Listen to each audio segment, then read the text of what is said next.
All right, we're here with Mike Kaskowitz from ucOS and Micrium, right? Micrium. So let's talk a little bit about the ucOS for startups. Okay. Tell me what you guys are doing there and why. Okay. Well, microCOS from Micrium has been around for about 23 years, and it's actually the most widely deployed operating system in the world. So on the latest survey we've had, we actually surpassed FreeRTOS in deployment, about 200,000 users of Micrium OS. Now what we realize, our model is very different in the industry. We allow for free evaluation of our sources, and then when you go commercial, you're supposed to purchase a license, a commercial license. Oh, excellent. And so what we decided to do a couple months ago was open it up to makers, where we said, okay, if you're not making commercial products and you're a startup pre-revenue, you can go ahead, or an education facility, you can go ahead and use microCOS for free, and that includes everything: the kernel, the TCP/IP, the USB, the file system, all the stacks, as well as our probe tool. You can freely use that as a pre-revenue individual or company.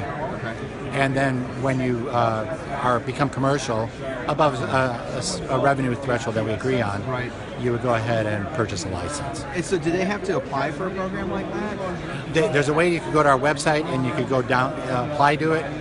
The sources will be sent to you. We ask that you sign a very simple agreement just to make sure you understand that it's not for commercial use. It's only for, and to protect confidentiality, so you don't take our sources and include them and throw them up on in other servers and stuff like that. Absolutely. And so so what are you seeing right now? What kind of companies are coming and using this? What are participating in this program?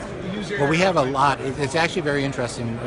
So Micrium has over 3,000 embedded companies in all industries. So every large logo in medical, industrial, mil-aero has used Micrium products commercially. What we're finding with the Maker program is two main classes of customers. Customers that are truly just hobbyists using it at home. And probably about 40% of them are actually what we call prosumers. They're pro makers. We're introducing a new term. You got it. And they're actually makers that work for a Honeywell or work for a General Electric or work for a Whirlpool, but they want to do something at their home, or they want to show an idea to their boss, or something like that. And so we're very happy with it. In the first couple months, we're averaging about 300 to 400 makers a month signing up for the program, and so it's working out really well. That's very cool. So can you talk a little bit about the ucOS Alliance? Yes. So the ucOS Alliance is all about IP smart objects, is what it stands for. And so it's using the IP protocol as a backbone for smart objects or devices to connect to each other. So, if you will, it's really how do you apply IoT using Ethernet and TCP/IP to deploy IoT. It's focused on two main areas. One is connectivity and protocols. The other one is security, end to end. So from the cloud all the way down into the sensor. Interesting. So the security conversation is starting to become more important. I think also a lot of people aren't having that conversation. So how do we get more IoT companies talking about security in this space, right? When it comes to things. Well, I think there's an awareness that has to grow. I think there are two ways that we look at it. IPSO's working on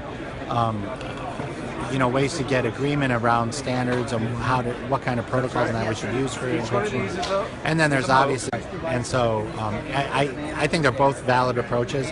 It tends to be religious when it comes to security. Some people believe that open source and peer review is important and here's sure more. Others believe more in the Coca-Cola trade secret model, where you don't let anybody know what the security is. So they're both different approaches. Cool. Well, Mike, thank you very much. We'll have more information on the blog at some point, but this has been great. Thank you. Thank you for your time. Absolutely.